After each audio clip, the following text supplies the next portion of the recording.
स्वागत है सभी का DSSB की प्रीवियस ईयर क्वेश्चन पेपर की सीरीज की नई वीडियो में। देखिए हम करते हैं DSSB का previous year question paper daily solve. आज हम करने वाले हैं हिंदी के चैप्टर वर्णमाला से जितने भी क्वेश्चन आज तक पूछे गए हैं DSSB के एग्जाम में, उन सभी को सोल्व करेंगे। चलिए पहला क्वेश्चन है हमारा, छा वर्ण किन वर्णों के संयोग से बना है। तो छा वर्ण हमारा किन किन से मिलकर बना होता है। देखिए छह हमारा संयुक्त वर्ण है और ये हमारा बना होता है का प्लस जो कटा हुआ वाला स होता है ये वाला।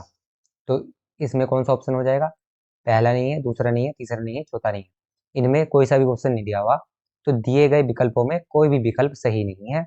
छा जो है हमारा का प्लस सा वर्णों के मिलकर बना संयुक्त वर्ण है। और अन्य संयुक्त वर्ण हमारे कौन कौन से हैं? देखिए एक तो होता है ता जो तय प्लस रा से मिलकर बना हुआ है, और ज्ञा होता है हमारा जा और अना से मिलकर, और ऐसे ही सरा जो होता है ये हमारा सा और रा से मिलकर बना होता है। चलिए नेक्स्ट क्वेश्चन पे चलते हैं। नेक्स्ट है ढया वर्ण ढा वर्ण किस वर्ग का है? दिए गए विकल्पों में सही विकल्प छांटिए। ये हमारा हमने देखिए वर्णमाला को पढ़ा था, तो वर्णमाला को पढ़ते हुए आपने देखा होगा कि ये कौन से वर्ग में आता था हमारा, ये हमारा आता था टा वर्ग में। टा वर्ग में आता था ना। टा वर्ग में कौन कौन से होते हैं? टा, ठा, डा, ढा और अणा, ये हमारे। तो ये ढा किस वर्ग में हुआ हमारे? ये हुआ हमारे टा वर्ग में। तो ऑप्शन नंबर हमारा हो जाएगा डी सही। चलिए नेक्स्ट क्वेश्चन पे चलते हैं। भाषा की नेक्स्ट क्वेश्चन है, भाषा की सबसे छोटी इकाई की पहचान करनी है। तो भाषा की सबसे छोटी इकाई कौन सी होती है? हमने वर्णमाला के चैप्टर में पढ़ा था, सबसे छोटी इकाई होती है हमारी ध्वनि।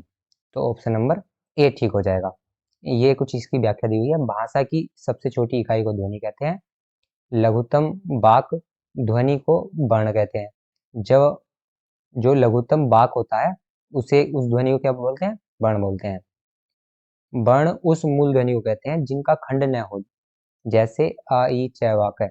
देखिए अगर आपने वर्णमाला पढ़नी है तो वर्णमाला आपको प्लेलिस्ट मिल जाएगी हिंदी की, उसमें वर्णमाला से पहले तो हमने थ्योरी पढ़ी हुई है एक क्लास में, और एक क्लास में दूसरी में जो भी एक्सपेक्टेड क्वेश्चंस हैं DSSB के एग्जाम में आने, वे हमने पढ़े हैं। नेक्स्ट क्वेश्चन पे चलते हैं। क्वेश्चन है ज्ञा वर्ण किन वर्णों के संयोग से मिलकर बना है।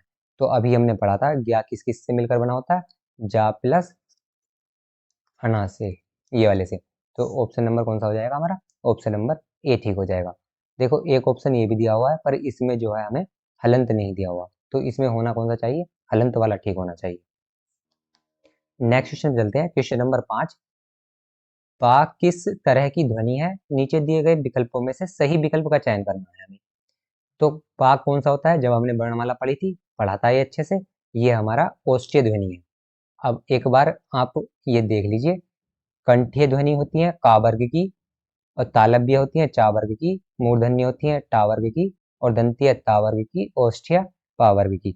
देखिए ये हम ऐसे भी याद कर सकते हैं, का चा टा ता पा ये वर्ग हैं, ये वर्गों का क्रम है, और ये जो उच्चारण का स्थान है ये कंठ से स्थान स्टार्ट हुआ है। पहले कंठ होता है सबसे पीछे हमारा, फिर जो होता है तालव्य होता है, फिर तालव्य के अगर हम आगे चलें तो फिर मूर्धन्य वाला स्थान आता है हमारा, फिर जो है फिर दंतीय दांत होते हैं हमारे, दंत होता है, फिर उसके बाद हमारा ओष्ठ्य वाला हिस्सा होता है, होठ वाला। तो ये जो है ये क्रम ही है, कंठ, तालव्य, मूर्धन्य, दंत्य और ओष्ठ्य, ये क्रम है। सिर्फ ये क्रम याद कर लो, कै च ट थ प, इनका क्रम। और ये तो क्रम जो है हमारे जो मुंह में क्रम होता है इनका वही है। चलिए नेक्स्ट क्वेश्चन पे चलते हैं। क्वेश्चन नंबर 6 है, किसी स्वर की सहायता से उच्चारित होने वाले वर्ण क्या कहलाते हैं? जो किसी स्वर की सहायता से उच्चारित होते हैं उन वर्णों को क्या कहते हैं हम? हमें पता है विसर्ग नहीं, महाप्राण नहीं, व्यंजन, उन्हें क्या बोला जाता है? व्यंजन। क्योंकि व्यंजन जो है हमारे, हर व्यंजन में हमारा स्वर छुपा हुआ होता है। जैसे जा जो है ये जा प्लस आ से मिलकर बना हुआ है, तब हमारा ये जा बना हुआ है। तो किस वर्ण में? व्यंजन वर्ण में हमारा स्वर होता है। देखिए यहाँ पे दिया हुआ है, किसी स्वर की सहायता से उच्चारित होने वाले वर्ण व्यंजन कहलाते हैं। प्रत्येक व्यंजन के उच्चारण में आ ध्वनि छुपी होती है। आ के बिना उच्चारण व्यंजन का उच्चारण संभव नहीं है। जैसे का प्लस आ का होता है। चलिए नेक्स्ट क्वेश्चन पे चलते हैं। क्वेश्चन नंबर 7 है हमारा, वर्तमान हिंदी किस लिपि में लिखी जाती है? हिंदी हमारी कौन सी भाषा में लिखी जाती है? हमें सभी को पता है, हिंदी की हमारी लिपि जो है देवनागरी है। वर्तमान हिंदी देवनागरी लिपि में लिखी जाती है। भारत की सभी लिपियां मुख्यतः ब्राह्मी लिपि से निकली है। ये क्वेश्चन भी बनता है कि हिंदी हमारी किस लिपि से इसका उद्गम हुआ है, तो ब्राह्मी लिपि से हुआ है। जो भी हमारी भारत की सभी लिपियां हैं ब्राह्मी लिपि से ही आई हैं। खरोष्ठी लिपि जो है यह दाएं से बाईं ओर को लिखी जाती है। खरोष्ठी लिपि जो ऐसे लिखते हैं हम, ऐसे दाएं से बाएं को। सम्राट अशोक के जो सहावजगढ़ी सहावजागढ़ी और मन सेहरा अभिलेख जो हैं खरोष्ठी लिपि में लिखे गए हैं। और मंदारिन यह एक चीनी भाषा है। ये यहाँ पर हम इनके बारे में पढ़ रहे हैं, खरोष्ठी क्या है और मंदारिन क्या है, ये भी एग्जाम में पूछा जा सकता है। तो ये चीनी भावचित्र में लिखी जाती है मंदारिन। और पाली जो है हमारी पवित्र रचना है।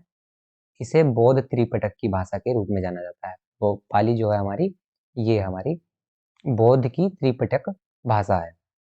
नेक्स्ट चलते हैं हम। नेक्स्ट है हमारा क्वेश्चन नंबर 8। क्वेश्चन नंबर 8 में क्या दिया हुआ है? क्वेश्चन नंबर 8 है, माँ किस प्रकार का वर्ण है? देखिए ये सभी जो क्वेश्चन है एग्जाम में आए हुए हैं, पीजीटी, टीजीटी और पीआरटी। ये टीजीटी केवीएस का क्वेश्चन है, 2008 में आया हुआ। माँ किस प्रकार का वर्ण है हमारा? अभी हमने देखा था माँ कौन से वर्ण में आता था, ये हमारा ओष्ठ्य है। मुंह के जिस भाग से उच्चारित होते हैं उसी प्रकार का वर्ण होता है ना। चलिए ये तो अभी हमने पीछे देखा था। नेक्स्ट क्वेश्चन बात हैं, उच्चारण स्थान के आधार पर हिंदी व्यंजनों को कितने वर्गों में रखा जाता है? निम्नलिखित में से सही विकल्प बताइए। तो उच्चारण के क्या बताना है हमें? उच्चारण स्थान के आधार पर कितने प्रकार के होते हैं हमारे वर्ण? ये हमारे होते हैं 9 प्रकार के। ऑप्शन नंबर बी ठीक हो जाएगा। ये कौन कौन से होते हैं अभी हमने देखा था, फिर से देख सकते हैं। कंठ्य, तालु, मूर्धा, दंत, ओष्ठ, नासिका, कंठोष्ठ है और दंतोष्ठ है। ये जो आप पूरे 9 के 9 वर्णमाला की क्लास देख लेना, वो आपको चैनल पर मिल जाएगी, उसमें सभी को हमने पढ़ा था। नेक्स्ट चलते हैं। उस मूल ध्वनि को जिसके खंड न हो सके उसे क्या कहते हैं? तो उसे वर्ण कहते हैं। ऑप्शन नंबर बी ठीक होगा। नेक्स्ट क्वेश्चन है, ये टीजीटी के एग्जाम में आया था। अब है, निम्न में से संयुक्त व्यंजन कौन सा है? कौन सा संयुक्त व्यंजन है ये बताना है। तो संयुक्त व्यंजन हमें पता था, अभी फर्स्ट क्वेश्चन भी यही था, छा हमारा संयुक्त व्यंजन है। इसके और क्या क्या है ये यहाँ पर लिखे हुआ है, अभी हमने देखे भी थे ना ये। चलिए नेक्स्ट क्वेश्चन पे चलते हैं। नेक्स्ट है क्वेश्चन नंबर 12, फा वर्ण का उच्चारण स्थान क्या है? तो फा वर्ग में आएगा ये फा। तो ये कौन सा होता है? ये होता है हमारा ओष्ठ्य। ऑप्शन नंबर क्या हो जाएगा? ऑप्शन नंबर डी ठीक हो जाएगा। ये बार बार आ रहा है क्वेश्चन। फिर है, और ये टीजीटी का एग्जाम में आया हुआ है। फिर है, अनुनासिक व्यंजन कौन से होते हैं? तो अनुनासिक व्यंजन कौन से होते हैं हमारे? वर्ण के वर्ग के प्रथमाक्षर, तृतीय, चौथा या पंचम। तो अनुनासिक हमारे होते हैं पंचाक्षर को हम अनुनासिक व्यंजन कहते हैं, जो जिनमें ना की साउंड होता है, ना की है ना, ना की ध्वनि होती है, उन्हें हम अनुनासिक कहते हैं। जिन व्यंजनों के उच्चारण में वायु मुख्य रूप से नाक से निकले, मुख्य रूप से नाक से निकले, नासिकीय व्यंजन कहते हैं। इसे ही अनुनासिक व्यंजन भी कहा जाता है। और ये वर्ग के 5वें वर्ण होते हैं। चलिए नेक्स्ट क्वेश्चन में चलते हैं। क्वेश्चन है, मूर्धन्य ध्वनियाँ कौन है? मूर्धन्य ध्वनियाँ कौन सी होती है हमारी? ये हमारी होती है टा, ठा, डा और ढा। ये भी हमने वर्णमाला के चैप्टर में पढ़ा था। ऑप्शन नंबर बी ठीक हो जाएगा। चलिए नेक्स्ट क्वेश्चन पे चलते हैं। हिंदी वर्णमाला में घा वर्ण कौन से विभाग में आता है, कौन से वर्ग में आता है? घा वर्ग। तो घा कौन से में आता है? ये स्वर है, अनुस्वर है, संयुक्ताक्षर है या व्यंजन है? तो ये हमारा व्यंजन होता है घा। ऑप्शन नंबर बी ठीक होगा। अब आता है हमारा 16 क्वेश्चन नंबर, महाप्राण किसे कहते हैं?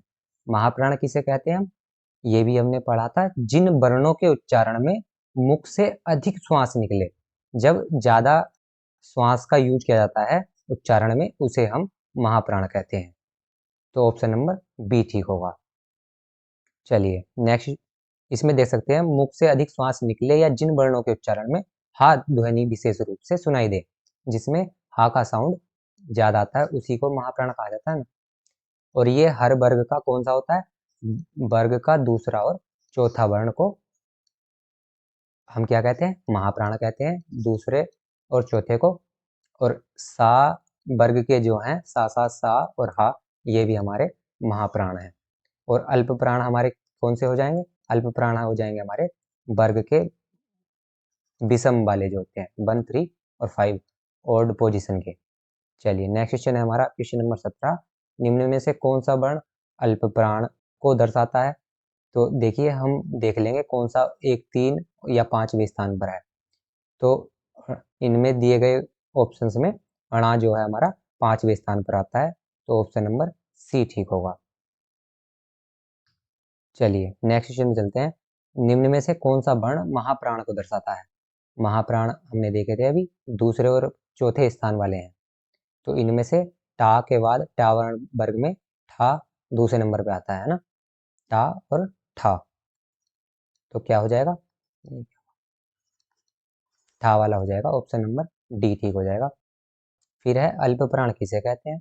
अभी हमने महाप्राण देखा था, अल्प प्राण किन्हें कहते हैं? अल्प प्राण कहा जाता है जिन वर्णों के उच्चारण में मुख से कम श्वास निकले, उन्हें अल्प प्राण कहते हैं। ऑप्शन नंबर ए ठीक होगा।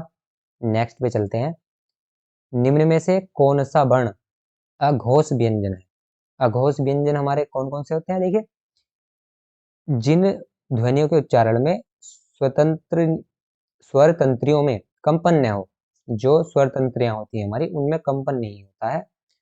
और ये कौन कौन से होते हैं? ये हमारे वर्ग के पहले और दूसरे होते हैं अघोष। और जो बचे हुए हैं तीसरा चौथा और पांचवा, ये होते हैं सघोष। तो हमने बताना क्या था, इनमें से ऑप्शन में कौन सा है? तो चा जो है हमारा, चा जो है वर्ग का कौन सा होता है? देखो चा जो होता है फर्स्ट लेटर होता है ना, ऐसे ही हमारे अघोष पहले और दूसरे होते हैं। तो ये हमारा अघोष हो गया। नेक्स्ट क्वेश्चन में, नेक्स्ट है क्वेश्चन नंबर 21, निम्न में से कौन सा वर्ण अघोष व्यंजन है? अभी तो हमने देखा ही था, अघोष कौन सा होता है? पहला और दूसरा। तो इनमें दिए गए ऑप्शंस में कौन सा? टा जो है फर्स्ट वर्ण वर्ण होता है, यही हमारा आंसर होगा। नेक्स्ट है, निम्न में से कौन सा वर्ण घोष व्यंजन है? घोष व्यंजन कौन सा होगा? जो ये घोष कहा जाता है, ये हमारा सघोष को बोल रहा है। घोष जो है सघोष को बोल रहा है। तो ये कौन सा हो जाएगा? ये हो जाएगा हमारा, देखो ता तो फर्स्ट है, पा भी फर्स्ट है, और ता था ये दूसरा है। बताना कौन सा है? सघोष। सघोष कौन से होते हैं? तीसरे और चौथे और पांचवें स्थान वाले। तो बचा गया हमारा डा बचा। तो ऑप्शन नंबर ए ठीक होगा। नेक्स्ट चलते हैं, निम्न में से 23 है, निम्न में से कौन सा वर्ण अघोष है? अघोष कौन सा हो जाएगा? फर्स्ट और सेकंड वाले होते हैं अघोष। तो दिए गए ऑप्शन में छा हो जाएगा। फिर है, हिंदी की देवनागरी लिपि में कुल कितने वर्ण होते हैं? कितने होते हैं देवनागरी लिपि में हमारे? 52 वर्ण। नेक्स्ट पे चलते हैं, हिंदी की देवनागरी लिपि में कुल कितने स्वर होते हैं? स्वर कितने होते हैं हमारे? 11 होते हैं। ऑप्शन नंबर सी ठीक होगा। और ये जो टोटल 52 होते हैं कैसे होते हैं, ये यहाँ पर देख लेंगे। देवनागरी लिपि भारत में प्रचलित लिपि है। इसमें सबसे पहला उल्लेख जो है हमारा कहाँ मिलता है? 453 ईस्वी में जैन ग्रंथों में मिलता है इसका उल्लेख, जो हमारी देवनागरी लिपि है। इसमें कुल 52 अक्षर हैं। 11 तो हमने स्वर होते हैं हमारे, 2 होते हैं अयोग वर्ण, और ऐसे ही 33 मूल व्यंजन होते हैं, और 2 होते हैं द्विगुण व्यंजन, और 4 होते हैं हमारे संयुक्त व्यंजन। तो ये भी एग्जाम में पूछता है, 4 संयुक्त 2 द्विगुण और 33 व्यंजन, 2 अयोगवाह और 11 स्वर। नेक्स्ट है हिंदी की देवनागरी लिपि में कुल कितने अनुस्वार हैं? अनुस्वार कितना होता है? अनुस्वार तो हमारा एक ही होता है, ये भी हमने पढ़ा था। अगर आपने वो पढ़ने वाली क्लास नहीं पढ़ी होगी तो उसे जरूर पढ़ लेना। फिर है क्वेश्चन नंबर 27, हिंदी की देवनागरी लिपि में कुल कितने विसर्ग हैं? विसर्ग कितने होते हैं? विसर्ग भी एक होता है हमारा। चलिए, ये इस वर्णमाला से आज तक DSSB में इतने ही क्वेश्चन पूछे गए हैं। अगर आपको इस वीडियो से हेल्प मिली होगी तो एक लाइक कर देना। अगर आपको चाहिए कि ये सीरीज में कंटिन्यू करूं तो आप कमेंट बॉक्स में बताना ये कंटिन्यू करनी है क्या, हर चैप्टर की ऐसे ही करेंगे। जय हिंद, जय भारत।